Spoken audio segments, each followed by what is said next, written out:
Donc voilà, un nouveau Zman qui commence, Bezrat Hashem, premier jour de Elul, on se prépare pour Rosh Hashanah. C'est écrit dans les Sfarim que Elul c'est une boucle, c'est la fin de l'année, mais c'est également le début de l'année.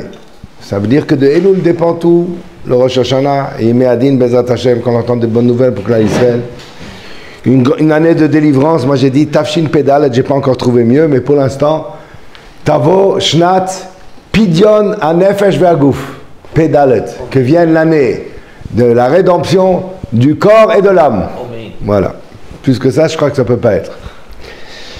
Alors, ce soir, nous allons parler de Hashavat Aveda, la paracha d'Hashavat Aveda, mais avec toutes les ramifications qu'il y a, comme on va voir qu'il y a beaucoup de choses qu'on peut tirer de 4 versets dans la paracha de Kitetse, qui sont tout un perek de Elul Tziot. Mais avant d'arriver plus en détail, je voudrais donner une petite introduction.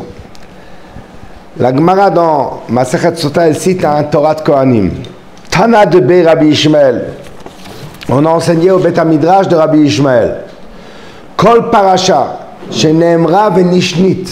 Toute parasha dans la Torah qui a été dite une première fois et qui a été répétée une seconde fois, lo nishnit ela bishvil davar shenitradesh ba.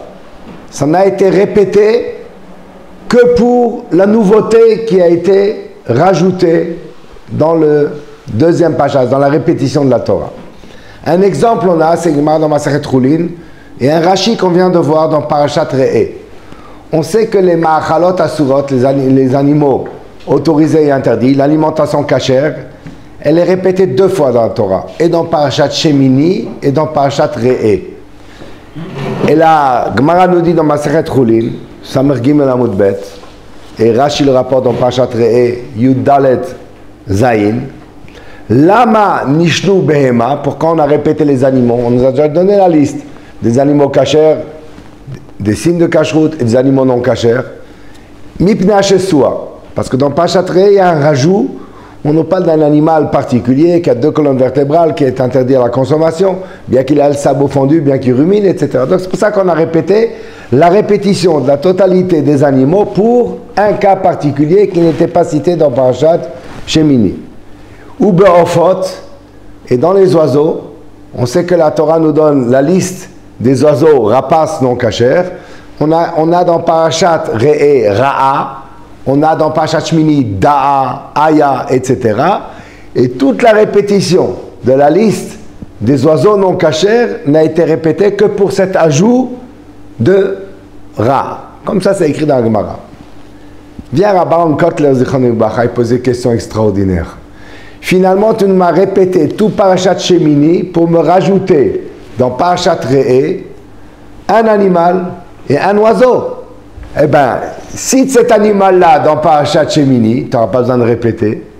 Cite cet oiseau-là dans Parashat Shemini, tu n'auras pas besoin de le répéter. Pourquoi tu as répété? Il dit, de là, on voit que l'essentiel, c'est la répétition. La Torah, en réalité, elle voulait répéter. Elle voulait le dire 2 fois.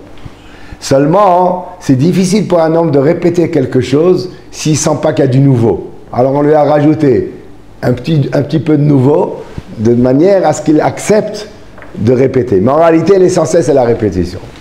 Alors, je vous dirai la même chose pour le shiur ce soir. On a déjà fait un shiur une fois sur Hashavat Aveda, mais ce soir, on va voir des rajouts, et ça a été répété pour les rajouts, mais l'essentiel, c'est la répétition. On a 4 psukim dans Parashat Kitetse concernant la mitzvah d'Hashavat Aveda. Je lis les psukim, je les traduis, parce que ça sera utile pour plusieurs enseignements. Il est écrit comme ça dans le pasuk. Lo tire chorachicha o etseyo nidachim v'italam tamem. Tu ne verras pas le taureau de ton frère ni son agneau égaré. V'italam tamem, et tu feras semblant que tu t'en détourneras, tu feras semblant que tu ne les as pas vus. Mais au contraire, Hashev te shivem l'achicha, rendre, tu les rendras à ton frère.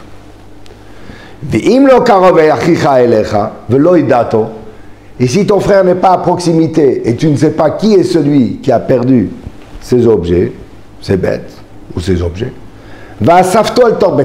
tu les récupéreras chez toi à la maison, tu les auras chez toi,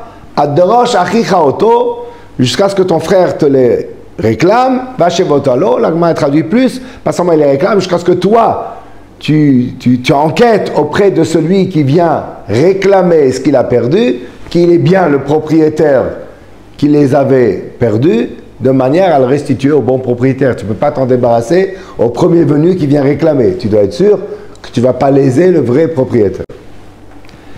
Vechen ta'aseh lachamoro, ainsi tu feras pour son âne. Vechen ta'aseh lesimlato, ainsi tu feras pour son vêtement. Vechen ta'aseh lechol avedat achicha, et ainsi tu feras pour toutes les pertes de ton frère. Asher tovad mimenu, qui aura été perdu de lui, ou metzata, et que toi tu auras trouvé, lo tuchal leitalem, tu ne pourras pas t'en détourner, faire semblant que tu ne l'as pas vu. Et ensuite, il y a 3 psukim d'Ashavat Aveda. Ensuite, il y a un autre pasuk, mais dans le même ordre d'idée, de ne pas léser ton prochain. Lo tiret ramo achira ochoron oflim badarech, tu ne verras pas l'âne de ton frère, son taureau qui tombe, qui croule sur leur charge, vitalam tamem, et tu feras semblant que tu ne l'as pas vu, hakem takimimo, levé, tu lèveras avec lui. On a ici 3 psukim de Parashat Hashavat Aveda, et on nous a cité 1 fois, 2 fois, 3 fois, 4 fois, 5 fois dans la Parashat, dans 3 psukim, le mot achicha. On voit que la motivation de vouloir restituer un objet perdu, c'est parce que c'est ton frère. Tu dois te sentir concerné par lui. C'est un frère. On a déjà parlé, on ne va pas revenir dessus, que ach, ça veut dire que je suis associé à lui, attaché à lui, c'est une partie de moi-même. Et de la même manière, le devoir d'aider l'autre à remonter la charge qui est tombée, c'est parce que c'est ton frère. Donc le principe, ce que la Torah veut nous enseigner dans le Ben Adam la Chavero, dans les mitzvot qui concernent son prochain, c'est parce que c'est un frère. Et comme on l'a déjà mentionné, je le répète parce qu'il est tellement beau cette expression du Rambam, dans Perek Yud, Halachabed d'Ilchot Matantanim, dans les lois de la Tzedaka qui sont rapportées dans le Rambam d'Ilchot Matantanim, Vimlo, Kol Israël, tous les Bnei Israël, Vanilvim Aleem, et ceux qui sont rattachés à eux, c'est-à-dire même les convertis, Geret Tzedek, Keachim Hem, ils sont comme des frères, Sheneemar Banim Atem Hashem Elokechem, vous êtes des enfants d'Hachem. Si on est tous des enfants d'Hachem, on est tous fils d'un même père, on est tous des frères. Donc tous les Bnei Israël sont des frères. Et le Rambam continue, Vimlo Yirachem Ach ala Ach, mi Yirachem alav. Et si ce n'est pas le frère qui aura pitié du frère, qui donc aura pitié de lui? Donc ça c'est la motivation de toutes les mitzvot, Ben Adam, la Chavero, et ici on parle de la mitzvah de la Shavat Aveda. Moshe Feinstein dit, on sait que les enfants ont l'habitude, la première Gemara qu'ils étudient normalement c'est Elu Metziot. Deuxième chapitre de Baba Metzia. Il dit c'est pas pour rien, dit Moshe Feinstein. Il dit parce qu'un enfant, il faut lui apprendre qu'il y a des choses qui t'appartiennent et il y a des choses qui ne t'appartiennent pas. Et tu touches pas ce qui n'est pas à toi. Un enfant, il a l'habitude, il touche à tout. Alors quand il est encore jeune, il dit Moshe Feinstein, le premier message qu'il faut lui donner, il y a des choses qui sont à toi et il y a des choses qui ne sont pas à toi. Voici ce qu'il a le droit de garder et voici ce qu'il doit publier. Il faut que tu saches. Et ça, c'est dès le départ.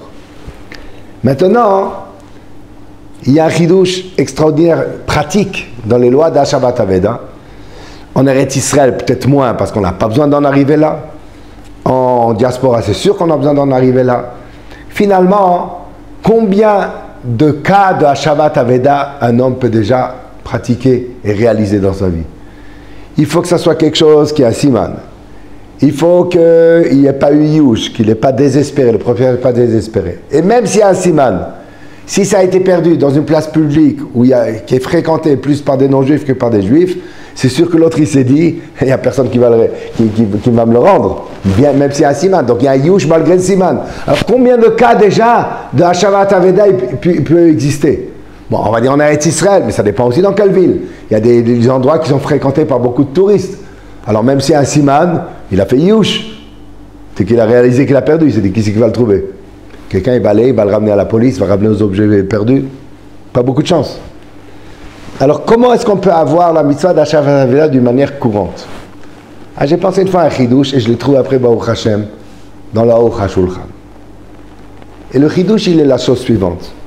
Lorsqu'on nous donne la liste des objets ou des habits à restituer, on lui dit la chose suivante.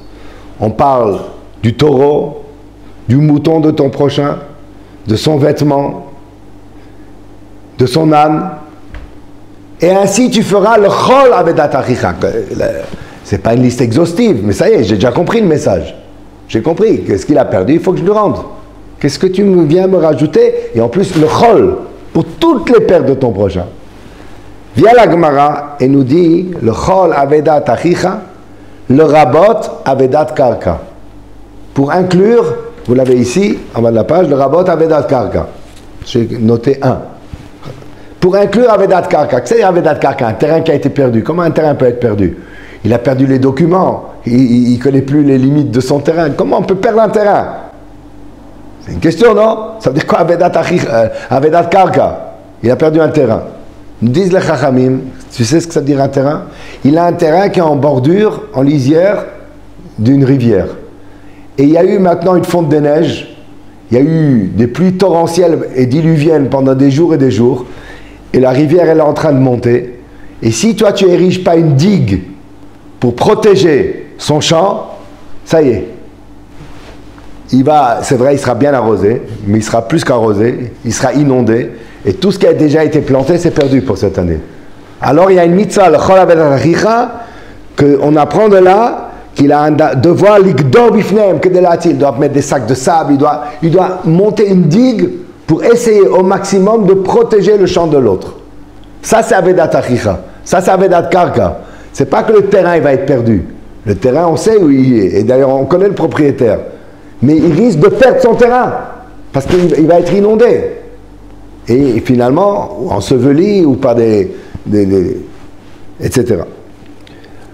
Alors, dit la Aruch HaShulchan, de là, on peut déduire une nouvelle sorte d'Aveda. Que lorsque la Torah elle te dit le Chol Avedat Achicha, le Rabot Avedat Karka, ça veut dire qu'elle vient te donner une nouvelle dimension dans la perte. Jusque-là, j'avais pensé que la mitzvah d'Ashavat Aveda, c'est quelque chose, un objet perdu, alors il faut le restituer.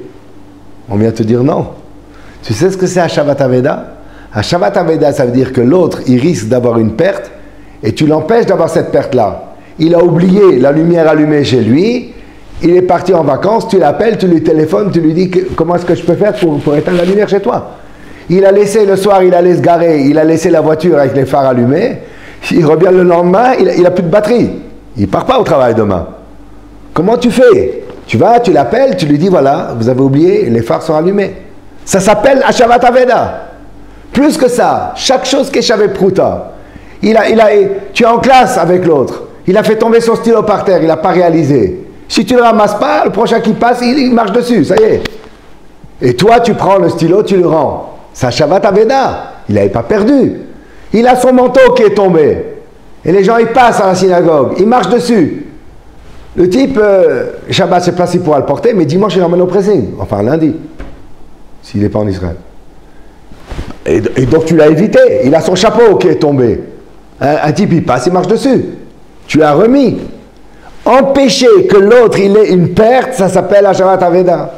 Dit le Aruch HaShulchan. Donc, Vechen. Bechol inyane efsed, sheachol liot etzel chavero, chaque perte qui pourrait arriver à ton prochain, ou bicholto limnoa ezek, et il a une possibilité d'empêcher qu'il ait une perte, chayav limnoa, il a un devoir d'empêcher cette perte. Vimlo asaken, et s'il n'a pas fait ainsi, over be'ased ha'ashev teshivem, il transgresse, mamash, ce que la Gemara elle dit pour Ashavat Aveda, il a transgressé un mitzvah aseh de Hashev teshivem, rendre tu rendras, restituer tu restitueras, et il a transgressé l'ota, c'est l'otuchalitem, il a fait semblant qu'il n'a pas vu, tu as fait semblant qu'il n'a pas vu, tu as vu, pourquoi tu n'as pas raccroché, tu as vu le manteau par terre, pourquoi tu n'as pas raccroché.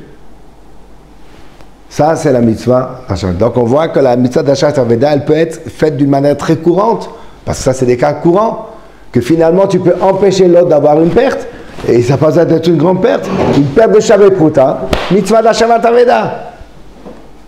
Tu as accompli mitzvah tassé, et tu n'as pas transgressé un lot tassé, un interdit de la Torah. Voilà. Ça c'est déjà, donc on a déjà plusieurs enseignements concernant la mitzvah d'Ashavat Aveda. Maintenant il y a une lecture très intéressante Rabbi Yaakov Weinberg, le Baal Sridei Esh, qui était Rosh Shiva à Montreux également, à l'époque de la fondation de la Yeshiva, et il dit la chose suivante. Il dit, j'ai un professeur de droit à l'université de Buenos Aires qui m'a une fois écrit la chose suivante. Et ce professeur de droit, professeur Yehudi, un professeur juif, et qui enseigne le droit hébraïque à l'université de Buenos Aires, en Argentine. Et il dit la chose suivante. Il m'a écrit une fois, il m'a dit le droit hébraïque, il est magnifique. Mais il y a une chose que je n'arrive pas à avaler, entre guillemets, que je n'arrive pas à accepter. Comme ça, il lui a écrit ce professeur de droit. Il lui dit, ce que je n'arrive pas à accepter, c'est le principe de Yiyush. Yiyush, ça veut dire que la Gemara a dit, si on a entendu quelqu'un, même si c'est un objet qui a des simanim, il dit, vaille le chesron kis. Dommage. Bon, kapara. Perdu. Et là, tu l'as entendu, que finalement il a désespéré, toi tu peux profiter de l'occasion, tu vas, tac, tu le prends, tu le mets dans la poche. Il dit, j'arrive pas à comprendre ce principe de Yiyush. Ça a l'air comme une horde de loups qui guette le troupeau, et dès qu'il y a le mouton qui est fatigué, qui est tombé, chlac, on lui tombe dessus. Comment comprendre le principe de Yiyush? Comme ça, il a écrit ce professeur de droit hébraïque à l'université de Buenos Aires. Alors il lui a répondu la chose suivante. Il dit, la première réponse qu'on peut donner, cherche pas à être plus intelligent que la Torah. C'est Ratakatouv. On apprend de psukim. D'où on apprend? Mais on apprend de psukim, on apprend le principe de Yiyush. C'est écrit dans la Torah. C'est Ratakatouv. Tu veux être plus religieux que les religieux? Tu veux être plus intelligent qu'Hachem? Il a dit, il y a une mitzvah d'Ashavat Aveda. Dans le cas où il y a Yiyush, tu as le droit de le prendre. Alors on aurait pu dire, et il y en a qui pensent que finalement, dans Bedata Yehudit, Be'emuna Yehudit, Chayavim le Salik et Havana Sikhlit. Il y en a qui pensent que, n'essaie pas de réfléchir, n'essaie pas de comprendre, applique. Et il y a des juifs comme ça.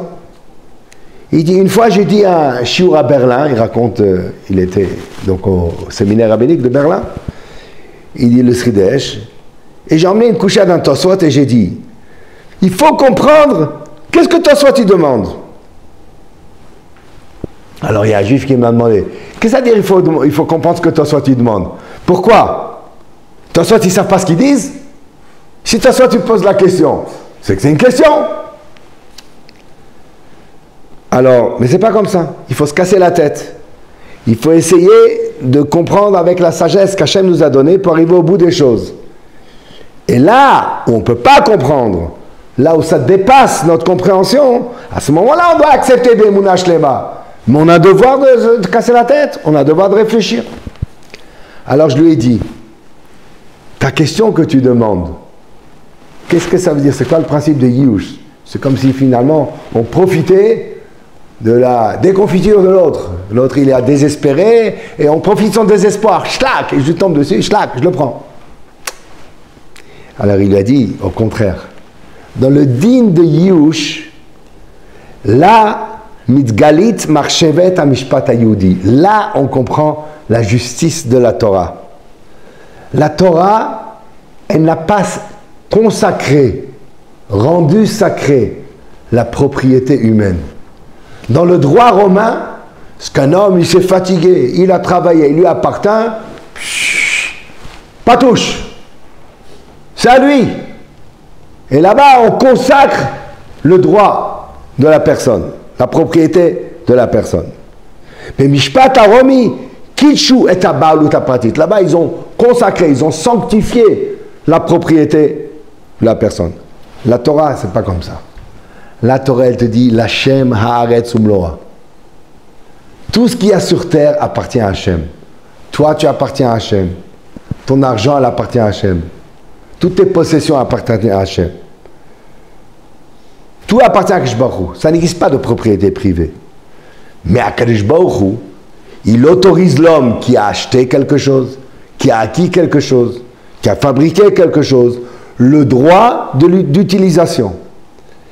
Mais la même Torah qui a donné à l'homme le droit d'utilisation d'un objet qui en réalité appartient à Hachem, alors la Torah, elle est venue et elle a dit, comme on sait que la Gemara a dit, avant qu'il ait fait la bracha, ça appartient à Hachem. Après qu'il a récité la bracha, oui, l'Hachem Aretzum Loa, Varetz Natanim L'Adam, la Gemara demande. Tout appartient à Hachem. D'un autre côté, Hachem Shamel Hachem, Varetz Natanim L'Adam, le ciel il est Hachem, et la terre il a donné. La Gemara répond, Kan Lifne Bracha, Kan Lacha Bracha. Avant la bracha, c'est Hachem. Après la bracha, il t'a autorisé de le manger. Il t'a donné un droit d'utilisation. Tu as le droit. Mais la Torah, d'un autre côté, elle a limité la propriété privée. Et elle te dit, tu n'es pas le maître, tu as le droit d'utiliser parce que ce que Hachem t'a donné, il t'autorise à l'utiliser. Maintenant, lorsqu'il y a eu Yihush, Hachem il récupère l'objet, il le donne à celui qui veut. C'est ça le din de Yihush. Le din de Yihush, c'est que la propriété privée n'est pas sacrée. La propriété privée, elle a été accordée par Hachem. Il le donne quand il veut, il le reprend quand il le veut. Et c'est ça que le Yihush nous enseigne. C'est que finalement, je dispose de certaines choses qu'Hachem m'autorise, mais dans les normes qu'Akadosh Baruch Hu m'accorde. Et au contraire, à partir du moment où il l'a perdu, alors c'est comme s'il avait éloigné de son esprit, il n'y pense plus, alors c'est plus à lui. Et ça revient à Akadosh Baruch Hu. Et Akadosh Baruch Hu, il dit que tout celui qui veut, il peut le prendre. Ça, c'est le pshat de Yihush. C'est que finalement, la propriété privée, elle n'est pas sacrée et consacrée comme elle est dans le droit romain, mais elle est accordée par Hachem qui permet à l'homme de disposer de ce qu'il a acquis, de ce qui est à lui, etc. Il y a des circonstances, que je peux le récupérer, à ce moment-là, elle le donne. Ça, c'est le pshat de Yihush. Ça, c'est ce qu'a expliqué donc Rabbi Yaakov Weinberg, Zichrono Libracha, Baal Sridei Haesh. Maintenant, vous avez ici une histoire extraordinaire que Rabbi Yaakov Galitsky raconte, qui s'est passé chez le Chazon Ish. Donc la Gemara, elle dit, et toi t'apprends du Pasuk, jusqu'à ce que ton frère vienne le réclamer, et la Gemara, elle dit, et ainsi tu feras pour son vêtement, de la même manière que le vêtement, il a des signes, parce qu'un vêtement, il n'a pas poussé sur le dos du mouton, il a été fabriqué. Donc il y a des signes particuliers. À l'époque, on ne faisait pas en chaîne industrielle. Donc chaque vêtement, il avait sa particularité. Donc de la même manière qu'un vêtement, il a des signes particuliers d'identification. Et il a quelqu'un qui va le réclamer, parce qu'il y a quelqu'un qui l'a fabriqué, ce vêtement-là. Et il faut le rendre.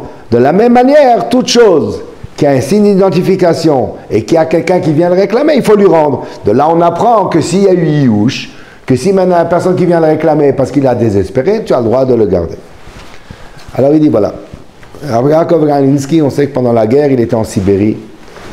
Et il raconte que j'avais un ami avec qui on a passé tous les affres de la guerre en Sibérie et dans les camps de réfugiés. Et quand il était là-bas, il a su, malheureusement, qu'il était le seul survivant de toute sa famille. Il a perdu le goût à la vie. Et il ne voyait plus de raison de continuer à vivre. Je lui ai dit un jour, viens, on va rentrer chez le Chazon Ish. Il m'a dit, à quoi ça sert? Chazon Ish, il va me rendre ma famille. Chazon Ish, il va me faire revivre mes parents, ma famille. Il était brisé. Je ne l'ai pas laissé tranquille, je lui ai dit, on va aller chez le Chazon Ish. Le Chazon Ish, il a entendu les questions qu'il avait. Il lui a dit, assieds-toi. Il s'est assis. Alors le Chazon Ish, il lui a dit, extraordinaire. C'est un cas parmi beaucoup d'autres. Chazon Ish, il a dit, tu es un ben yeshiva, n'est-ce pas? Je vais te raconter un din Torah qui a eu lieu devant le Posek Ador, Rabbi Yitzhak Elchanan Spector. Le Rav de Kovna était considéré le Gadol Ador. Rabbi Yitzhak Elchanan. Voilà. Il y avait un frère qui étudiait, et sa femme, elle était businesswoman. C'est elle qui faisait les affaires et qui emmenait de quoi vivre pour la famille. Elle était commerçante, et bien, comme il faut, elle connaissait bien le métier. Elle achetait de la marchandise bon marché, elle le revendait, et comme ça, elle emmenait de quoi vivre pour la famille. Bon. Un jour, elle a pris avec elle une bourse d'argent. Un jour, elle a pris avec elle une bourse d'argent. Et elle est allée donc dans la grande ville où il y avait le marché. Et voilà qu'au moment où elle doit conclure les affaires, elle ne trouve plus sa bourse. Elle avait tout son argent, toute sa fortune. On allait à la foire 2 fois par année, on achetait la marchandise, on l'écoulait pendant toute l'année, ça elle allait vivre. Le monde est devenu noir devant ses yeux, elle n'avait plus son argent, elle est allée chez le Rav, elle a demandé que le Rav proclame que tout celui qui a trouvé sur la place de marché la bourse, qu'il vienne restituer au Rav. Alors il est venu un juif, un pauvre, et il a dit j'ai trouvé la bourse. Et la femme, elle a dit, la bourse, je peux te dire combien de billets il y a, combien de pièces il y a, je peux te dire, c'est ma bourse. Elle a donné. L'homme, il est venu, il a dit, c'est vrai, la femme, elle a donné des simanim. Mais Rabbi, quand j'étais au Heider, j'ai appris, et je connais, que celui qui trouve une metzia be'ir sheruba nochim, celui qui trouve une perte dans un endroit où la majorité est fréquentée par des non-juifs, c'est à lui. Les simanim, ils ne savent rien. La personne, elle sait très bien que c'est fréquenté majoritairement par des non-juifs, c'est sûr qu'ils ne vont pas restituer. Donc elle a fait Youch. Donc puisqu'elle a fait Youch, ça m'appartient. C'est très joli qu'elle donne les simanim. Moi, je ne suis pas obligé de restituer. Comme ça, il a dit. Donc celui qui l'a trouvé, qui était pauvre, qui était tout content qu'il ait trouvé une fortune, il a dit au Rav. Alors il a dit, moi, j'ai une fille que je dois marier. Je ne savais pas comment j'allais la marier. Du ciel, Hachem, il m'a donné la bourse. Voilà, Baruch Hachem, j'ai trouvé ce qu'il me fallait pour marier ma fille. Comment elle me l'a donné du ciel. Le Rav a demandé que je vienne. Alors, je suis venu. Mais je dis clairement au Rav, Imal pidin a kesef sheli eni me bater alav. Si d'après le din, que le Rav il me dise l'ifnim shuratadin avoir pitié de la femme, c'est joli ça. Si je ne suis pas chayav d'après le din, je ne rends pas.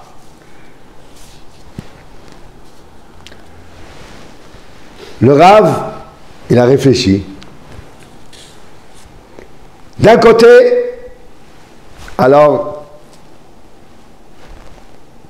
côté, c'est sûr que l'argent à la femme, c'est clair. Et c'est toute sa fortune.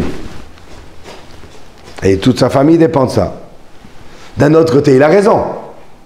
C'est Makom que Rouba Akoum, la majorité sont des non-juifs. Et donc c'est à lui.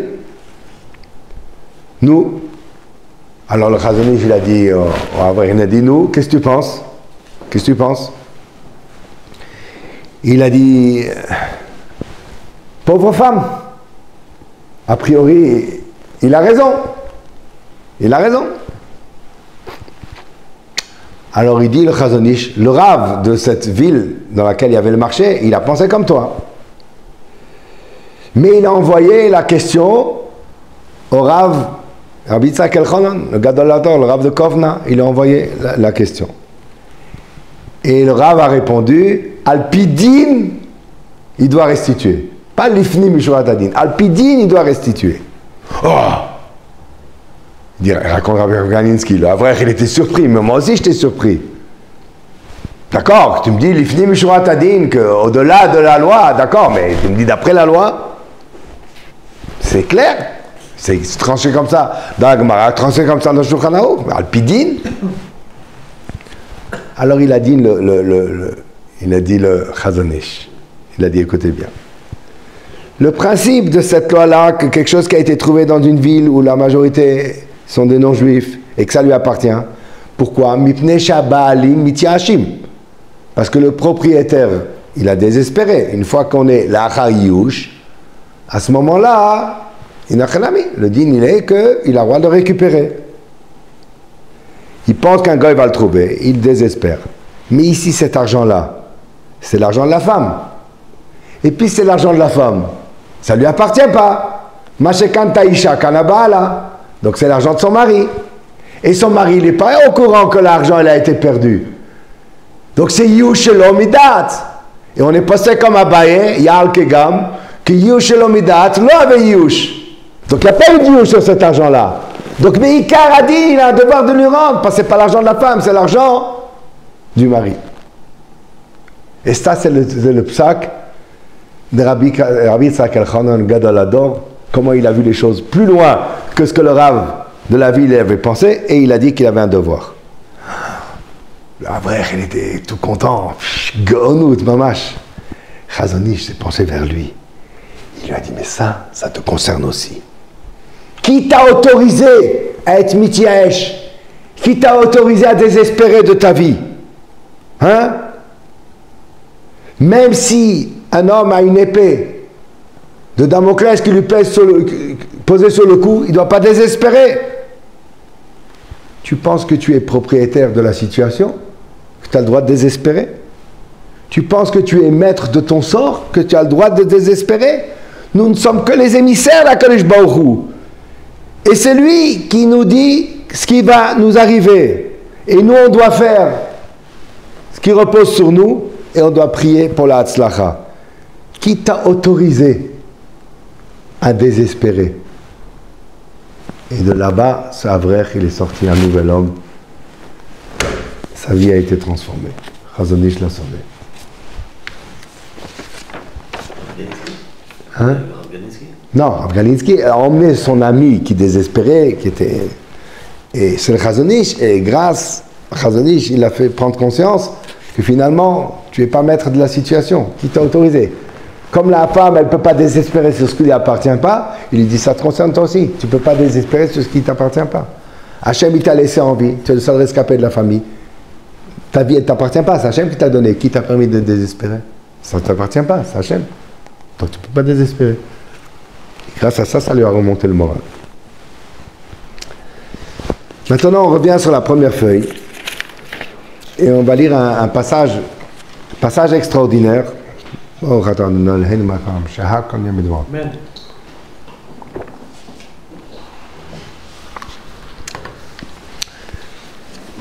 Le Shla Kadosh, il rapporte au nom de Rabbi Menachem Ababli une remarque extraordinaire.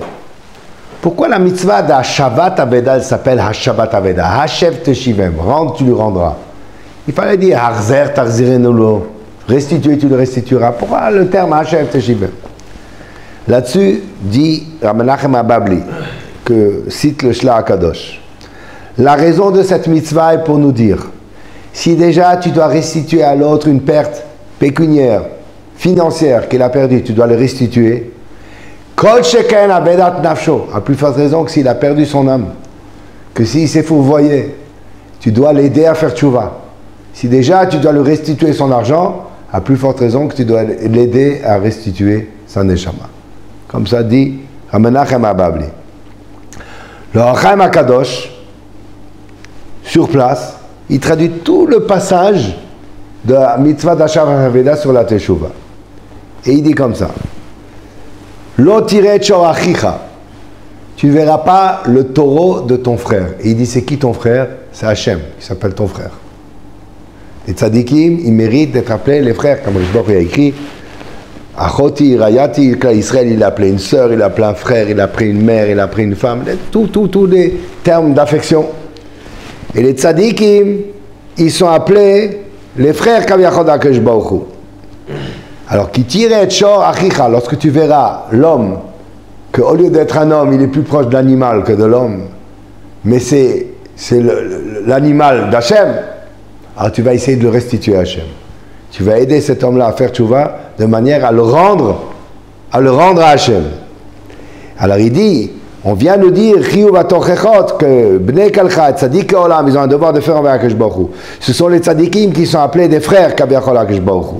Que ça c'est, il dit, j'ai déjà rapporté dans un autre endroit basé sur le Midrash, que ça c'est le niveau le plus élevé par rapport à la proximité à HaKadosh Baruch Hu. Et HaKadosh Baruch Hu lui dit, lorsque tu vois Shor, Bnei Adam Shinim Shalot ke Behemot, des gens qui sont comportés aux animaux, qui laissent leur corps animal dominer leur âme divine. Et c'est Tzon Kodashim, c'est Kaviyachol, le troupeau d'Hachem. Alors c'est pour ça qu'on les appelle Shor Vaseh, Achichas HaKadosh Baruch Hu.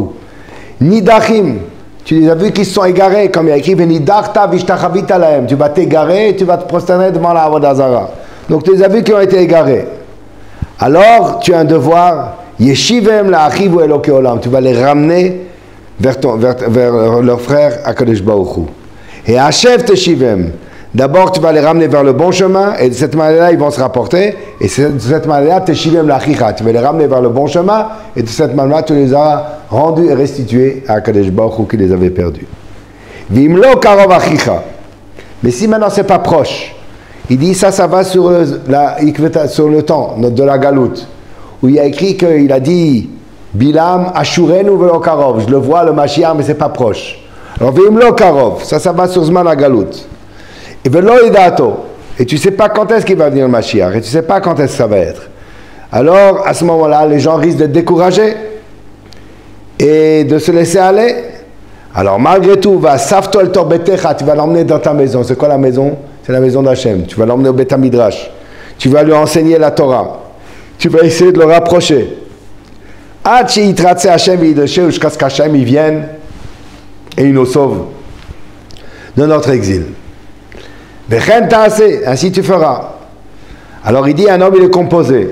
Il y a le corps, il y a la partie spirituelle qu'il y a dans l'homme, et il y a la Torah qui est la femme de l'homme, comme il y a écrit Torah Morachal, t'écris Morachal, la Morasa, c'est la fiancée de l'homme. Alors, tu vas lui rendre, ainsi tu feras. Alors, tu vas faire par rapport à la Chamoro. Chamoro, c'est le Chomer, comme ça tu feras sa matière, c'est le corps. Les Simlato, alors ça c'est le vêtement. Que le Meler Shechilek Malchut Lagma dit, c'est l'exemple d'un roi qui a distribué des vêtements. Et Chachamim Shebaim, Pikrim Shebaim, ceux qui ont intelligents, ils ont restitué le vêtement, plié, repassé, au lieu des seaux qu'ils l'ont utilisé, pour faire les travaux, qu'ils l'ont sali, qu'ils l'ont souillé, et que finalement ils le rendent au roi souillé. Donc ça c'est la Neshama de l'homme. Et par rapport à la Torah, il a dit V'chen taseh l'chol aveda tachicha, et ça c'est Aveda, comme il a dit Rabbi Shimon Bar Yochai, au début de Kiddushin, celui qui a perdu, qui c'est qui recherche? Celui qui a perdu qui recherche sa perte. Donc ça aussi, c'est la partie de l'homme, de la Torah, et donc ça tu vas faire, tu vas lui restituer. Tu vas restituer son corps, sa neshama, sa Torah, tout ça tu vas le ramener vers Akadosh Baruch Hu. Donc on voit comment ils traduisent la mitzvah de Shabbat Aveda sur la Shabbat de l'Anshama, de la Tchouva, mamash comme il a traduit dans Menachem Abavli. Et il continue, même sur le pasuk qui continue. Lo tiret ramo achicha ot shoro noflim baderech vitalam tamem. Tu ne verras pas l'âne de ton frère ou son taureau noflim. Alors il dit, peut-être il va dire, shelo yomar hatzadik, il va dire, si un homme occasionnellement il a fait une faute, alors lui je vais le récupérer, lui je vais essayer de le ramener à tchouva. Mais celui qui est nofel, celui qui est tombé, il s'est enfoncé dans la faute. Alors qu'est-ce que je vais faire? Nafal ve'aribelif shoah à la noflim tekuma. Est-ce que celui qui est tombé, je vais pouvoir le relever? On dit non. Va'avdatik va'minu. Tu désespères de lui. Lo kenu, lo tiro vetitalem vetzaech lakim imo. Tu dois l'aider. Alors c'est vrai que si l'autre il se moque, il veut pas. Mais si l'autre tu vois un petit peu, il voudrait, mais il n'a pas la force de faire, aide-le et encourage-le jusqu'à ce qu'il arrive à faire une vraie tchouva. Comme ça, il traduit donc le Orchem HaKadosh, tout ce passage-là. Par rapport à la tchouva, comme il a dit à Menachem Abavli, qui rapporte le Shla Kadosh, que Hashev Teshivem, ramener, tu le ramèneras, c'est pas simplement la restitution d'objets, mais si déjà tu dois lui rendre, son argent, plus fortement tu dois rendre l'anshama. Le Ramam, il a aussi une expression, si déjà tu dois lui rendre son argent, à plus forte raison tu dois lui rendre sa santé. De là, il dit que un médecin, il accomplit la mitzvah d'Ashavat Aveda. Parce que si déjà tu dois lui rendre son argent, plus forte raison tu dois lui rendre sa santé. Maintenant, le Shla Kadosh va encore plus loin, plus forte raison tu dois lui rendre sa neshama. Donc ça, c'est la tchouva. Et maintenant, je voudrais vous raconter une histoire extraordinaire. Une histoire qui va nous montrer le lien d'Ashavat Aveda avec Ashavat Anshama. Histoire extraordinaire. Cette histoire a été racontée par un jeune bachou, Avraham, qui avait 15 ans, et qui habitait à Netanya. Et il dit, cette histoire-là, elle s'est passée il y a quelques années, quand j'étais première année de Yeshiva Ktana. Shiur Aleph de Yeshiva Ktana. Il dit, donc moi j'étais dans une yeshiva qui était en dehors de ma ville natale, là-bas j'avais un dortoir, Et les Bachourim qui sont dans la Pnimia, ils n'ont pas beaucoup d'argent. Et avec l'argent de poche qu'ils reçoivent, tout juste, ils peuvent s'acheter quelques friandises de temps en temps, un falafel une fois par semaine, et ils doivent voyager à la maison. Alors, il s'est dit que, comme ça, moi j'ai eu l'idée, et je me suis dit, je vais monter un gmach, une caisse de prêt, de bienfaisance dans la yeshiva. Alors, j'ai économisé de mon argent personnel, et lorsque je recevais de l'argent de poche de mes grands-parents, et des grands-mères, et des parents, je mettais de côté. Ce que je suis Pranouka, j'ai mis de côté. Ce que je suis Pourim, j'ai mis de côté. Je n'ai pas utilisé, et finalement, j'ai amassé pièce après pièce, et j'ai eu comme ça un gmach. Et là-bas, j'avais des pièces de 5, de 10, et j'avais dans un grand porte-monnaie marron. Dans ce gmach-là, il y avait une belle somme, 400 shekels. Et on pouvait emprunter 50 shekels pour un mois, et on me le rendait au bout d'un mois, et ça a dépanné beaucoup de gens. Voilà. Un jour, et tous les jours sortaient, comme il dit mon père, un juif qui est intelligent, il fait de grandes mitzvot avec peu d'argent. Voilà, comme il dit Chafetz Chaim, mitzvot de gmach, c'est quelque chose d'extraordinaire. Il raconte, donc c'est Abraham de Netanya, il dit, mon père c'est un frère qui il étudie, il a terminé 5 fois le chasse, il étudie 16 heures par jour, il m'amage quelque chose, un homme extraordinaire. Et lorsqu'il a entendu que j'avais donc cette caisse de gmach à la yeshiva, et que bien sûr je m'en occupais que pendant les heures de Ben Asdarim, entre le moment d'études, il m'a dit qu'il ferait tout ce qu'il peut pour essayer de m'aider à avoir une plus grosse somme encore. Et qu'il voudrait être associé dans mon gmach. Bon. Celui qui n'a que la Torah, la Gemara dit, et même la Torah, il n'a pas un juif, il a un devoir aussi de faire chesed. Bon. Un jour, l'après-midi, je m'approche de ma valise pour sortir là-bas de mon porte-monnaie, rempli de pièces, et pour aider quelques personnes qui voulaient des petits prêts. J'ai cherché entre les vêtements, les cravates et les chaussettes. Je ne trouve pas le porte-monnaie. Ni à droite, ni à gauche, ni là-bas, ni dans la pochette avec la fermeture. Je commence à avoir peur. Je me suis dit, qu'est-ce qui s'est passé? Qui c'est qui m'a pris le porte-monnaie qui réjouit tellement de garçons de la yeshiva? Finalement, j'ai rien trouvé. Et je me suis dit, il faut que je soupçonne personne, Et comme ils ont dit Chazal, que Chas Shalom, celui qui soupçonne un innocent, il peut être puni.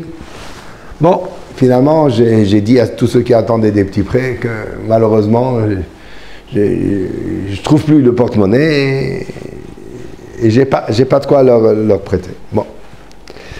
Et c'est le lendemain matin, donc vendredi matin, je devais voyager à la maison pour Shabbat. Pendant tout le chemin, je me suis dit, est-ce que je vais dire à mon père, je ne vais pas dire à mon père, ou concernant la perte, ou peut-être concernant le vol, ou bien je vais dire, mon père, il est très très sensible et tout ça, je ne voulais pas lui faire de la peine. D'un autre côté, mon père, il fait des tfilotes, c'est un vrai tzaddik, peut-être il peut me donner une bracha et ça va aider. Alors j'ai demandé à ma mère, qu'est-ce que tu penses? Elle connaît très bien mon père, elle m'a dit, tu peux raconter à papa, il te donnera des conseils, il te donnera une bénédiction et tout sera bien. Bon. Alors lorsque mon père il a entendu que le porte-monnaie il a disparu, la première chose qu'il m'a dit, Chas Shalom, tu dois soupçonner aucun juif. C'est aucun des bachourim de la yeshiva qui t'a pris ce porte-monnaie-là.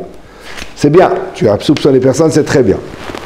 Il a dit, d'après moi, tu vas encore le retrouver, et moi je te souhaite que tu aies une grande Yeshua, tu verras, tu auras beaucoup d'argent. Bon, et tu continueras à pouvoir être mezaké, à faire profiter les autres. J'ai dit Amen. Bon, je me suis un petit peu reposé à la maison. 2 heures avant Shabbat, j'ai décidé de marcher vers la mer. C'est reposant, c'est voir le bleu de la mer, le ciel et tout. Bon. Et voilà que je traverse le parking du Galet Sands et je vois dispersé sur l'asphalte un billet de $100, un deuxième billet de $100 et un troisième billet de $100. extraordinaire. Mon père, il a dit que j'aurais une Yeshua. Même pas 2 heures sont passées depuis que mon père, il m'a dit. Et voilà, $300 multiplié par 4, 1200 shekels. Voilà, le Gmach est devenu riche. Aoudou Hashem Kitov. Et en plus, c'était pas une liasse de 3 billets. Ils n'étaient pas attachés ensemble, ils n'étaient pas posés l'un sur l'autre, dispersés et tout ça. Et moi, je me rappelle bien. Il a écrit Ma'ot Mefuzarot. Il a écrit dans la Mishnah. Harelu Shelo. Il a trouvé des pièces qui ne sont pas empilées, mais qui sont dispersées. C'est à lui.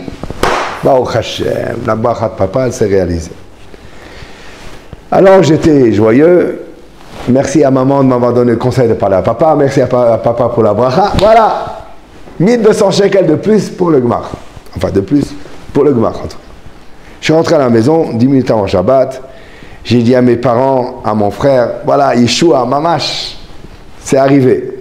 Et là, mon père, il m'a surpris. Il m'a dit, Avraham, d'après la halakha, tu as raison. L'argent est à toi.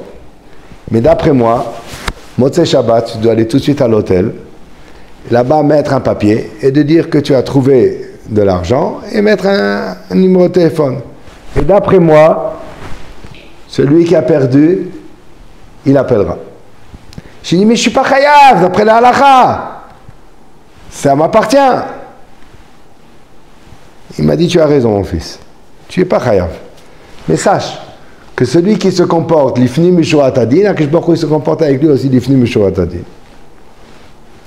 Et ça, c'est un gain par rapport au ciel. Ça vaut la peine. Et tu as appris dans la Gemara, tu as étudié.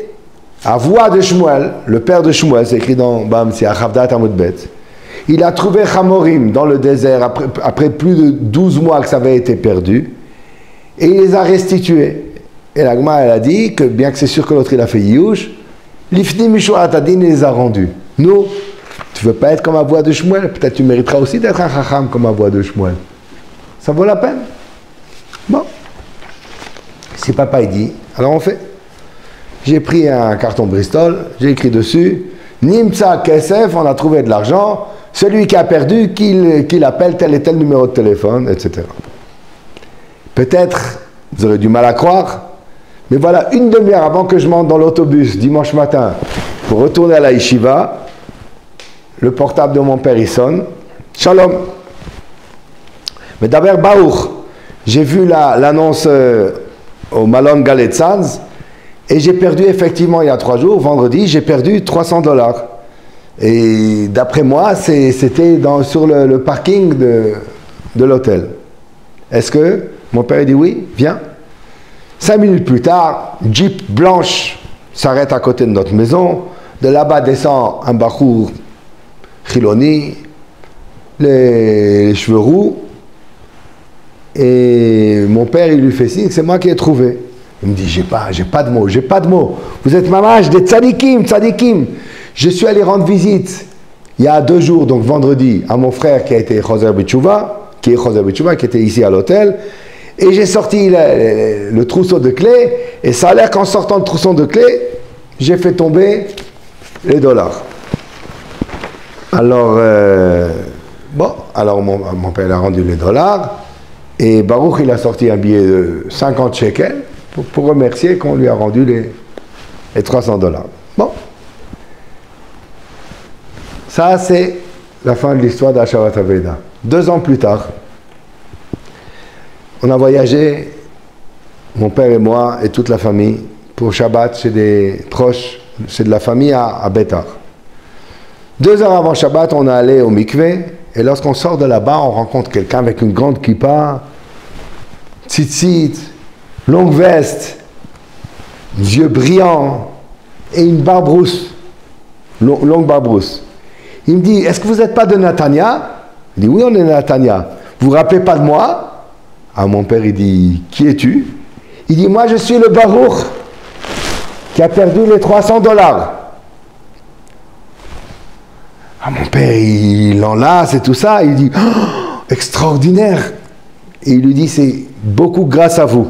Après que vous m'avez rendu cet argent-là, j'ai voyagé avec ma Jeep, ma grande Jeep, et j'ai réfléchi. J'ai dit, Baruch, regarde des gens gentils, tzadikim qu'il y a dans le monde. Ils ont trouvé de l'argent, sans siman. C'est sûr que c'était à eux. Et malgré tout, ils l'ont rendu. Ils ont fait l'effort. Et à ce moment, ce jour-là, j'avais plusieurs affaires qui ne marchaient pas, etc. Une semaine après, j'ai pris les $300. Je suis allé à une yeshiva de Chozrim Bitshuva, qui avait dans mon quartier. Je me suis approché du Rosh Shiva. Je dis, Kvod Arav, ça c'est Kesef Kadosh. Je te donne matana pour la yeshiva. Je t'en supplie, prends-moi avec aussi. Je veux venir à la yeshiva. Et je suis venu à la yeshiva. 6 mois après, je me suis marié. Baruch Hashem, je me suis installé à Bétar. Shabbat Shalom, Toda Rabba. Alors avant qu'on rentre là où on était invité, mon père il me dit, regarde mon fils, tu as été prêt à céder sur $300, qui en réalité, d'après la halakha, tu avais le droit de garder. Qu'est-ce qu'il t'a fait à Akadosh Baruch Hu, le cadeau qu'il t'a fait? Un juif qui a fait tchouva grâce aux $300 que tu lui as rendus. Ce qu'il va étudier, ce que ses enfants vont étudier, ce que ses petits-enfants vont étudier, tout ça, ça sera à ton crédit. Est-ce que ça valait pas la peine? Shabbat Shalom.